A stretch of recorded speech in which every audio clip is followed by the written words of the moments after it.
لله الذي أرسل رسوله بالهدى ودين الحق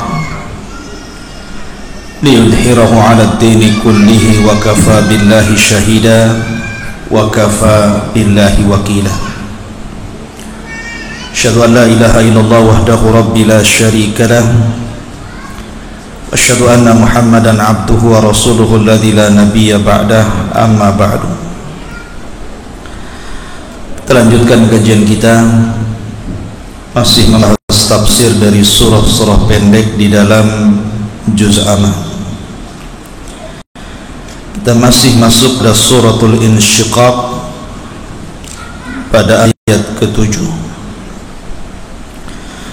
A'udzubillahi minasyaitonir rajim. Bismillahirrahmanirrahim. Fa amma man utiya kitabahu biyamini fasawfa yuhasabu hisaban yasira wa yanqalibu ila ahlihi masrura. Maka adapun orang-orang yang mengambil catatannya dengan tangan kanannya, maka dia akan mendapatkan hisab dengan hisab yang sangat mudah dan akan kembali kepada keluarganya dengan sangat senang. Wa amma man utiya kitabahu wara'a dhahri. Adapun orang-orang yang diberikan catatannya di belakang punggungnya, fasawfa yad'u subura. Maka dia akan teriak-teriak dan mengatakan, celaka aku. Wa yasla sa'ira. Dan dia akan masuk ke dalam neraka yang menyala-nyala. Innahu kana fi ahlihi masrura. Padahal ketika di dunia orang ini sangat bahagia dengan keluarganya. Innahu dhanna an la yahud. Dia sangka dia tidak akan berjumpa dengan Rabbnya. Bala inna rabbahu kana bihi basira. Salah dia, sesungguhnya Rabbnya setiap hari memperhatikannya. Ma'asyiral muslimin yang dimuliakan Allah Subhanahu wa taala, ayat 7 sampai ayat 15 ini menjelaskan kepada kita salah satu peristiwa dari peristiwa-peristiwa hari kiamat. Ketika manusia dikumpulkan di padang mahsyar, maka ada beberapa peristiwa yang terjadi. Pertama, hari kebangkitan. Semua manusia dibangkitkan. Sejak zaman Adam alaihi salatu wassalam sampai yang terakhir mati. Kemudian yang kedua, setelah dibangkitkan kemudian dikumpulkan di padang mahsyar. Setelah dikumpulkan kemudian ditampakkan seluruh amalannya. Kemudian setelah ditampakkan seluruh amalannya, barulah kemudian pengambilan kitab yang kita akan bahas pada malam hari ini. Setelah pengambilan kitab, baru proses hisab. Ada hisab yang mudah, ada hisab yang sulit. Setelah hisab baru ada proses namanya penimbangan amal. Setelah proses penimbangan amal, maka ada proses namanya al-murur ala sirat, berjalan di atas titian siratal mustaqim. Kemudian setelah itu manusia akan berkumpul di pintu-pintu surga.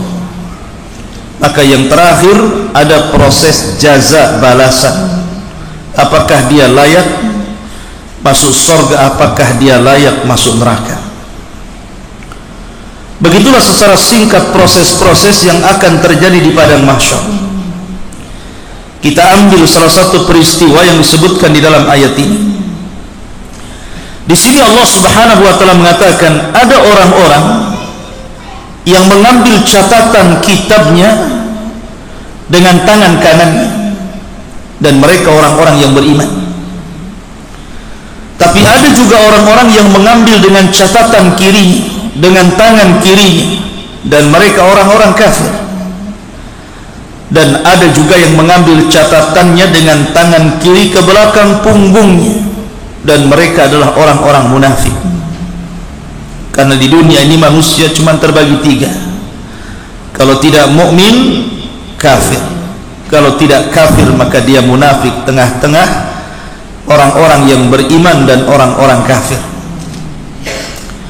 Ma'asyiral muslimin yang dimuliakan Allah Azza wa Jalla, ketika manusia diberikan catatan itu, sudah saya katakan bahwa catatan itu terbagi dua.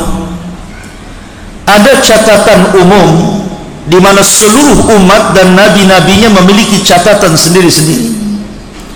Artinya Nuh memiliki catatan bersama umatnya, Ibrahim memiliki catatan bersama umatnya satu buku, kemudian Nabi Lut juga demikian, Nabi Syuaib juga demikian, Nabi Musa, Nabi Isa, termasuk Nabi SAW, ada satu catatan itu berkumpul.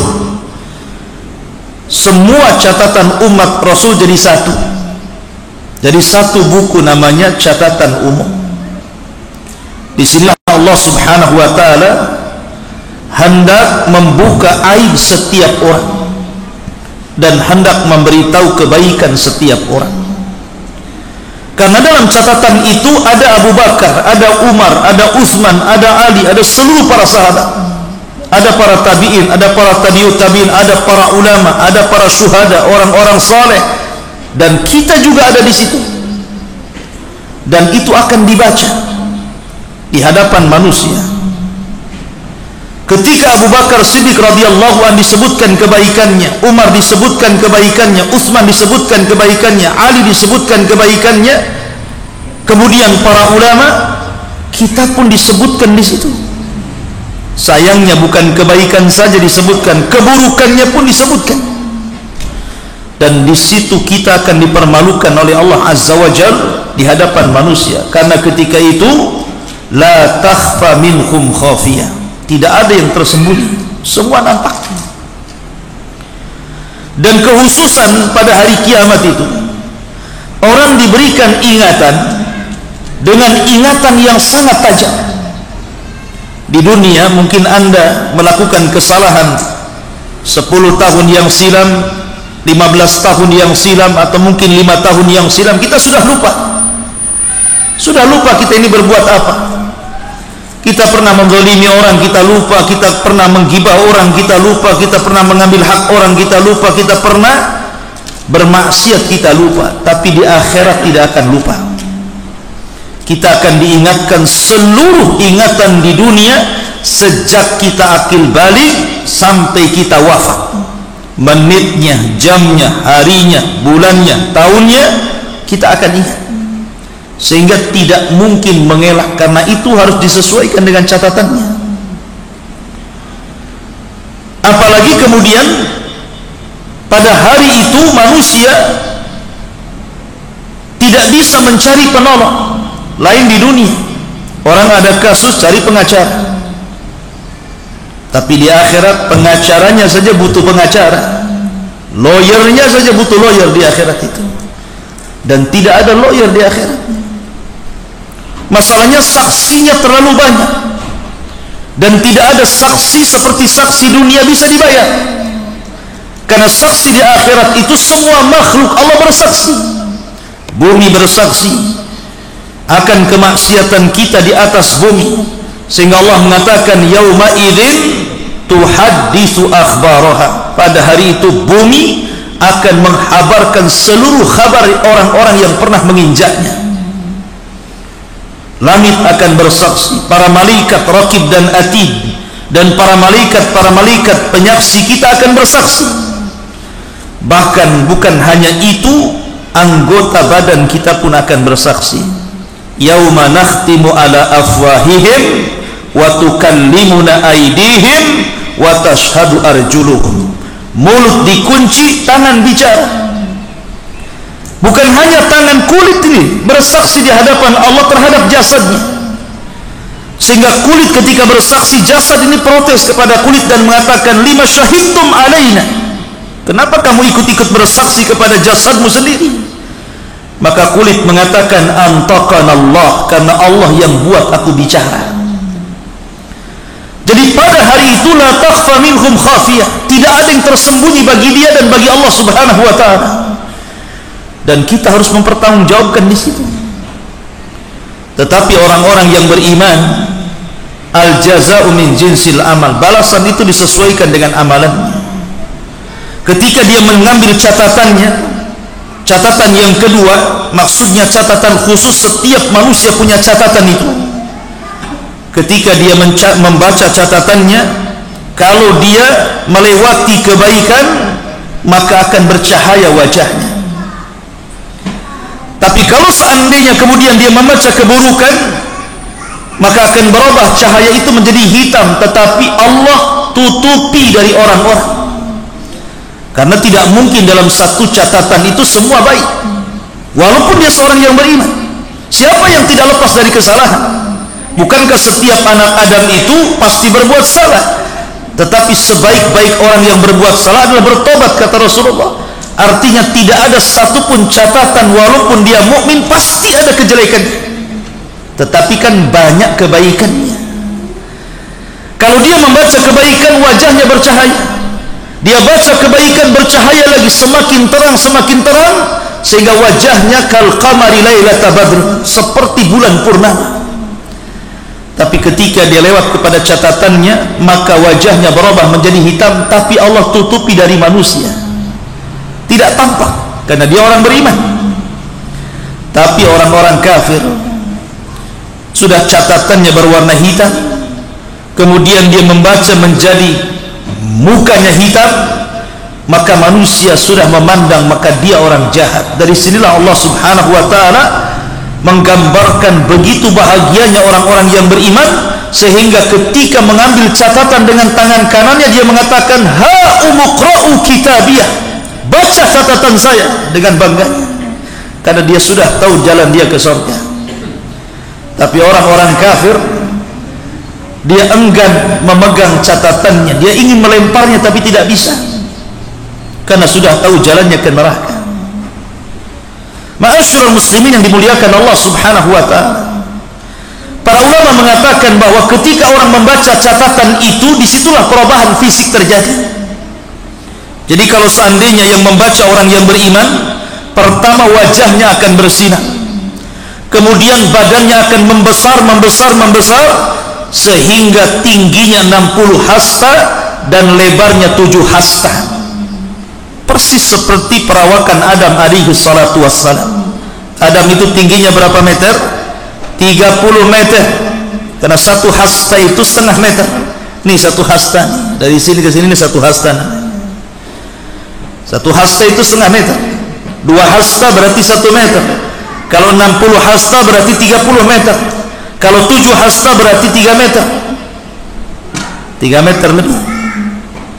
Berarti badannya kita ini akan 60 hasta, kemudian lebarnya 7 hasta, dan akan berhenti sampai di sini, tidak mungkin membesar lagi. Itulah fisik orang-orang yang beriman ketika membaca catatan. Dan dengan jasad sebesar itulah dia akan murur ala sirat, berjalan di atas siratal mustaqim menuju surga. Allah mengatakan, wa in kuntum illa wariduha, kalian akan melewati dan tidak mungkin tidak pada titian sirat itu. Tapi orang kafir beda lagi. Ketika dia membaca catatannya, mukanya menghitam, badannya membesar. Semakin banyak dosanya, semakin besar badannya, semakin banyak dosanya, semakin hitam mukanya, sehingga badannya entah seberapa besarnya. Karena digambarkan penduduk neraka itu giginya saja seperti gunung Uhud besarnya itu. Giginya penduduk neraka seperti gunung Uhud. Gimana mulutnya, gimana wajahnya, gimana badannya. Maka penduduk neraka itu akan besar wajahnya, besar badannya, dan besar perawakannya. Tapi subhanallah, sebesar itu jahanam tidak bisa penuh. Walaupun manusia menjadi besar, semakin besar karena banyak dosanya, tapi ketika mereka dimasukkan ke dalam jahanam, Jahannam tidak pernah penuh. Sehingga ketika Allah Subhanahu wa taala menggambarkan tentang Jahannam, halim talati, sudahkah kau penuh wahai Jahannam? Apa kata Jahannam? Hal mim mazid, adakah tambahan ya Rabb? Masukkan saja. Ya.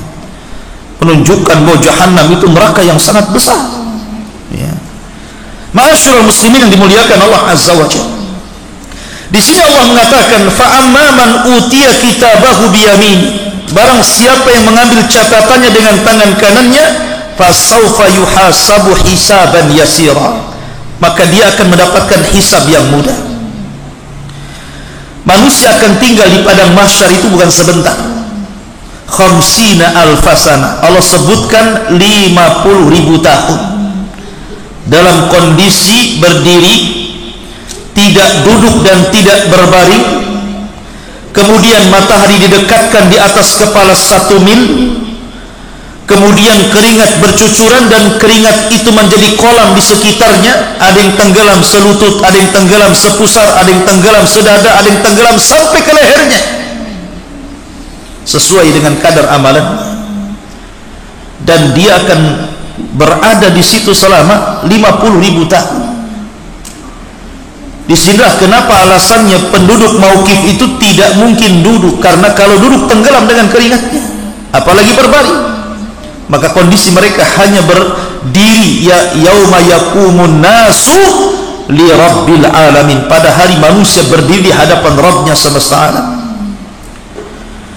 Lah ketika itu apakah seluruh manusia akan sama tinggalnya selama 50.000 tahun? Tidak, kata para ulama. 50.000 tahun itu hanya untuk orang kafir saja.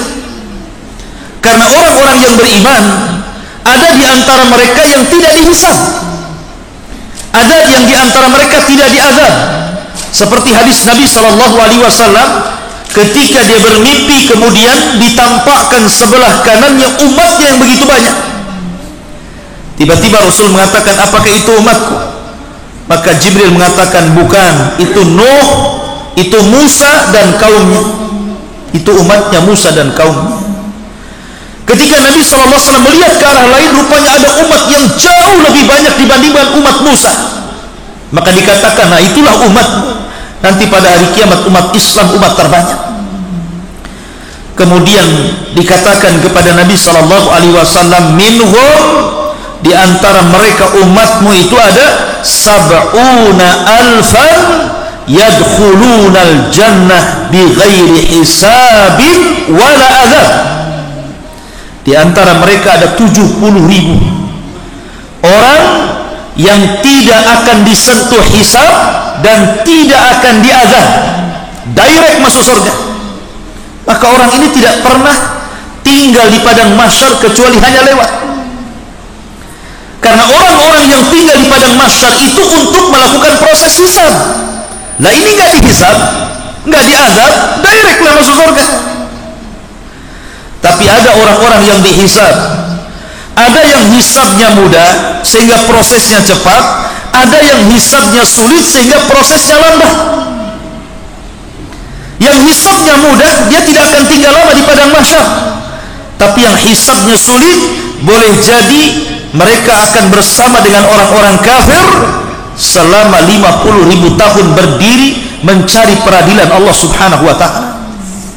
Jadi ada orang-orang yang hisabnya mudah, sampai ketika orang-orang yang direct masuk surga tanpa hisab dan azab, dan orang-orang yang mudah hisabnya, maka tinggallah orang-orang yang sulit hisabnya. Mereka lah orang-orang kafir munafik dan orang-orang yang beriman yang fasik, yang fajir, yang dosanya lebih banyak dibandingkan amal solehnya. Maka mereka menunggu peradilan Allah Azza wa Jalla. Disinilah tegak tentang syafaat. Setelah mereka berdiri lama, akhirnya kemudian orang-orang itu meminta kepada Adam untuk minta syafaat kepada Allah. Adam pun tolak. Akhirnya diarahkan kepada Nuh, Nuh pun menolaknya. Nuh mengarahkan kepada Musa, Ibrahim menolaknya. Ibrahim mengarahkan kepada Musa, Musa menolaknya. Musa mengarahkan kepada Isa, Isa menolaknya. Sampai akhirnya Isa mengarahkan kepada Rasul sallallahu alaihi wasallam, sayyidul awwalin wal akhirin. Barulah Nabi SAW mengatakan, ana laha, kan ku coba. Maka Nabi SAW kemudian menghadap Allah di bawah arasy-Nya, sujud lama sekali. Ketika itu Allah Subhanahu wa taala berfirman kepada Rasulullah, irfa' ra'saka ya Muhammad, sal tu'ta, qul tusma, isfa' tushafa. Angkat kepalamu, katakan kau didengar, minta kau diberi, mintalah syafaat, ku berikan kau syafaat. Dari situlah terjadi proses syafaat. 7 syafaat diberikan kepada orang-orang yang beriman. Salah satunya adalah kepada orang yang masih mengucapkan 2 kalimat syahadat, asyhadu an la ilaha illallah wa asyhadu anna muhammadar rasulullah. Ma'asyiral muslimin yang dimuliakan Allah Subhanahu wa taala, wa yanqalibu ila ahlihi masrura, dan pada hari kiamat orang-orang yang beriman akan kembali kepada keluarganya dengan sangat senang dan bahagia. Allah berfirman, walladzina amanu wattaba'athum dzurriyyatuhum biimanin alhaqna bihim dzurriyyatuhum. Orang-orang yang beriman kemudian diikuti keimanannya dengan keluarganya, maka pada hari kiamat orang-orang ini akan dikumpulkan dalam kondisi bahagia. Wa yanqalibu ila ahlihi masrura. Makanya ketika kita bercerita tentang alam kubur, ketika datang orang yang tampan kepada orang yang beriman, kemudian menemani selama di kuburan, menghibur, bercanda, sehingga tidak sadar tahu-tahu kiamat sudah hampir dibangkitkan. Kemudian orang yang baik mengatakan kepada orang yang beriman di kuburan ini, sebentar lagi kiamat akan tegak. Maka kemudian orang yang di kuburan yang beriman ini berdoa kepada Allah, Allahumma aqimis sa'ah ya Rabb, cepat tegakkan kiamat, cepat tegakkan kiamat, supaya aku bisa kembali kepada harta dan keluargaku. Kemudian dia mengatakan, siapa anda ini? Anda baik sekali menemani saya selama di kuburan. Maka orang yang baik mengatakan, ana amalukas soleh, sayalah amal solehmu, saya jelmaan dari solatmu, zakatmu, puasamu, baca Quranmu, zikirmu, berbuat baikmu, dan begitu seterusnya. Jadi orang yang beriman akan kembali kepada harta dan keluarganya.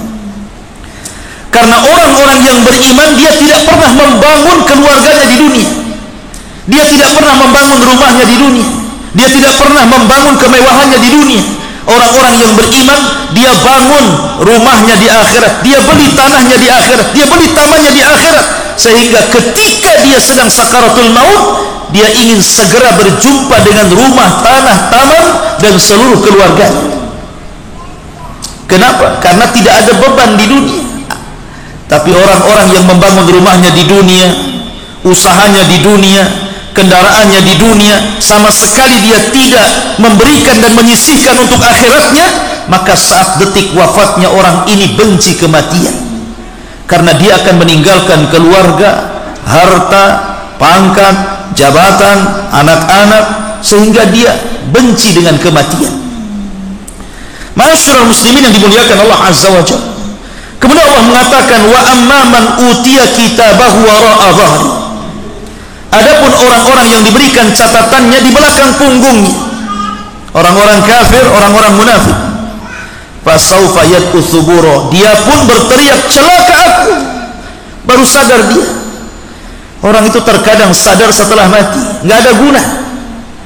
Orang kalau menyesal di dunia, kalau sudah di akhirat menyesal, apa gunanya? Di akhirat kita tidak bisa sholat, kita tidak bisa puasa, kita tidak bisa berdoa, kita tidak bisa istighfar.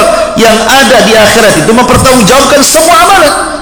Makanya orang-orang di kuburan saja nyesal dan mengatakan, orang-orang kubur itu, dia mengatakan, ya Allah, kembalikan aku ke dunia. Allahumma rabbirji'uni,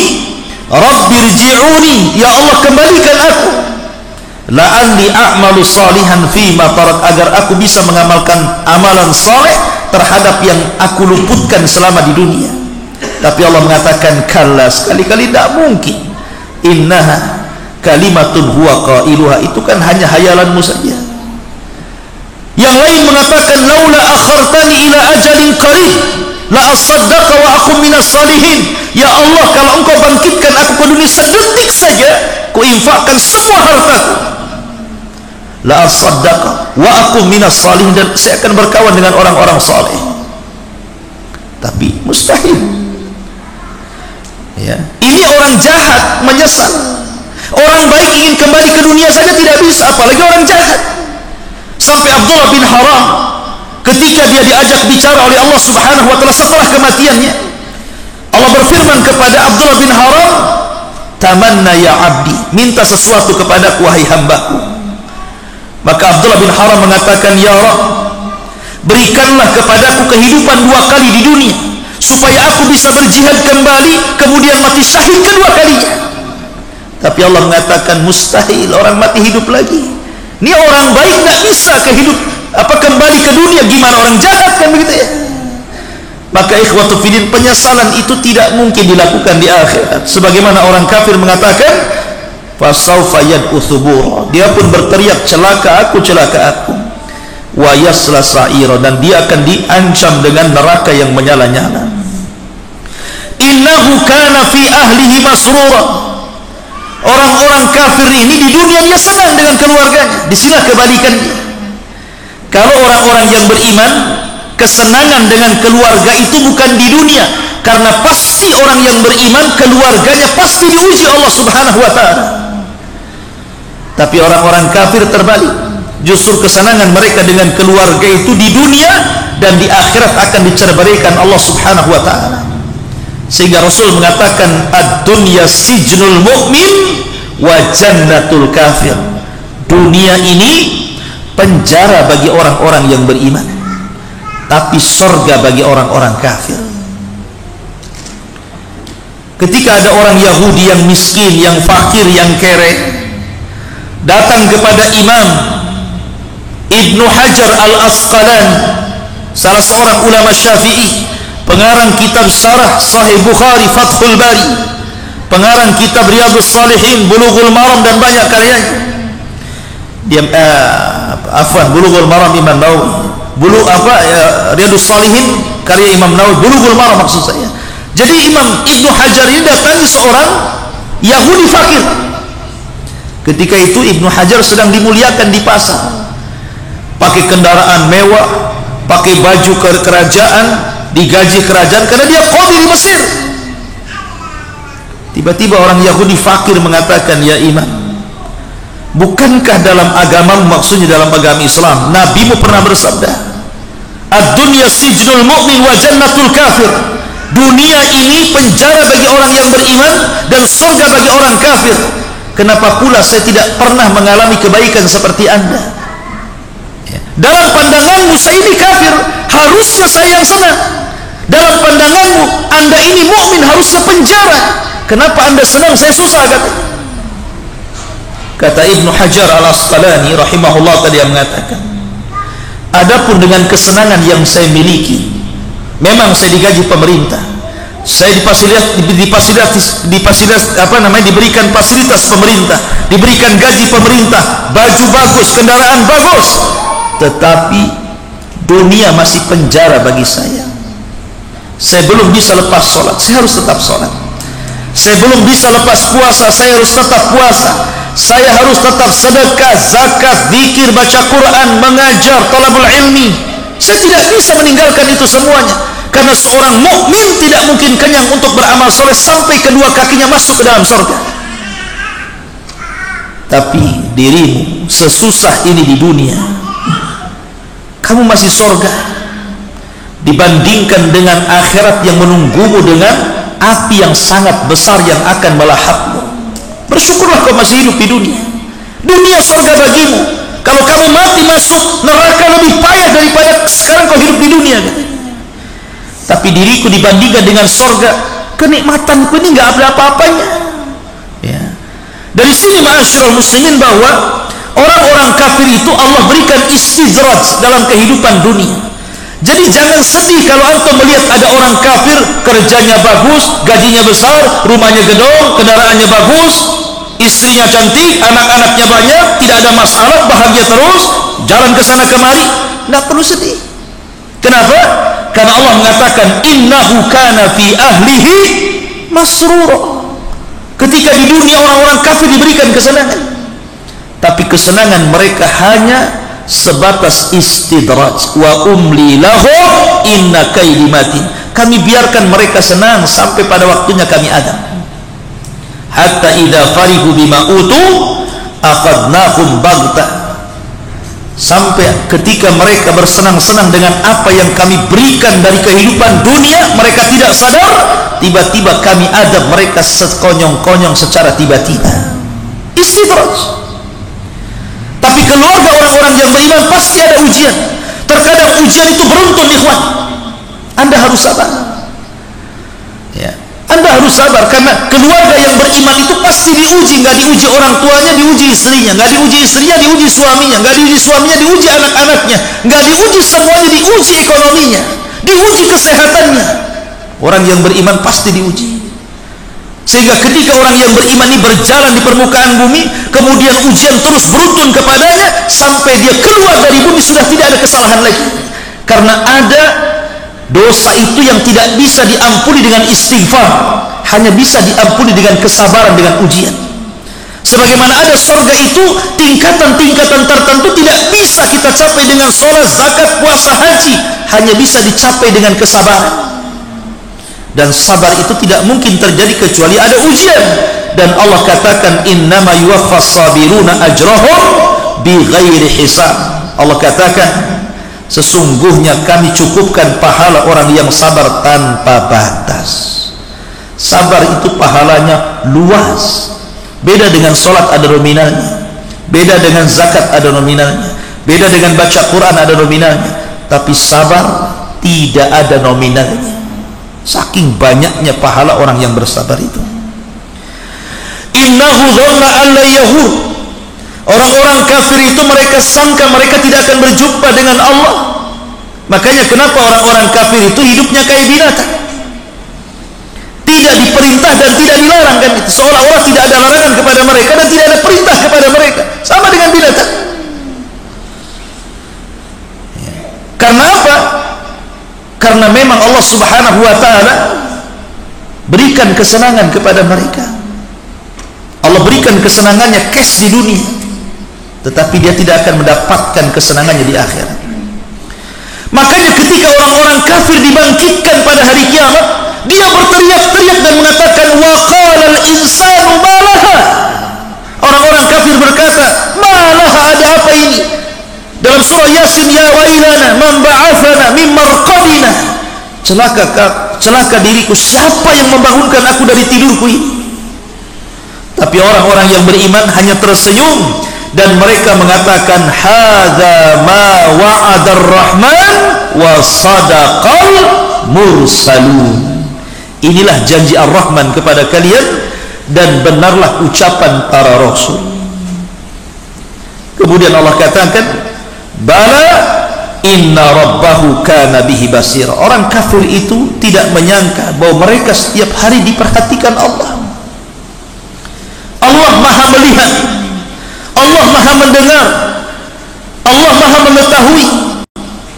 Makanya orang-orang yang beriman sangat yakin. Ketika kita yakini Allah maha mendengar, maka orang yang beriman yakin bahwa setiap ucapannya didengar Allah. Ketika orang-orang yang beriman mengatakan Allah maha melihat, maka setiap perbuatannya dia yakin sedang dilihat Allah. Makanya terlahir menjadi orang-orang yang baik. Ucapannya tidak keluar kecuali santun, perbuatannya tidak keluar kecuali akhlak, dan begitu seterusnya. Tapi orang kafir, mereka tidak merasa diawasi, tidak merasa didengar. Makanya sekehendaknya idza lam tastahi fasna ma syi'ta, kata Rasul. Kalau tidak punya malu, lakukan sekehendaknya. Begitulah perbedaan orang kafir dengan orang beriman. Orang kafir percaya dengan nama dan sifat bagi Allah Azza wa Jalla. Cuman masalahnya ada orang-orang yang beriman itu, mereka hanya mengakui tentang nama-nama Allah, tapi tidak pernah mengakui sampai ke mahanya Allah Subhanahu wa ta'ala. Saya contohkan seperti ini. Allah maha melihat, semua yakin dan semua sepakat kaum muslimin mengatakan Allah maha mendengar. Tapi tidak semua orang yang yakin dan percaya Allah maha mendengar, ucapannya merasa didengar Allah. Ada orang seperti itu, tidak ada muraqabah sama sekali. Coba kalau seandainya orang-orang yang beriman, yang percaya dengan nama Allah, kemudian yakin dengan mahanya Allah, tentu ketika dia mengatakan Allah maha mendengar, dia yakin ucapannya didengar Allah. Ketika dia yakin Allah maha melihat, pergerakannya dilihat Allah. Ketika dia yakin Allah maha razak, maha pemberi rezeki, dia yakin harta itu titipan Allah. Ketika Allah subhanahu wa ta'ala maha rahim, dia yakin bahwa ada kesempatan untuk bertobat karena Allah itu rahim kepada hambanya. Begitu seterusnya. Makanya penting beriman dengan nama-nama Allah subhanahu wa ta'ala untuk menguatkan iman seseorang supaya tidak kufur nikmat maksudnya, ya. Ma'asyiral muslimin yang dimuliakan Allah azza wa jalla, maka di sini Allah subhanahu wa ta'ala menyebutkan dua kelompok, yang satu kelompok ahli surga, yang satu kelompok ahli nar. Wallahu a'lam. Fala uqsim bisyafaq, ini sudah bab lain, kita tinggalkan minggu depan. Subhanakallahumma bihamdika asyhadu an la ilaha illa anta astaghfiruka wa atubu ilaik. Allahu ta'ala. Assalamualaikum warahmatullahi wabarakatuh.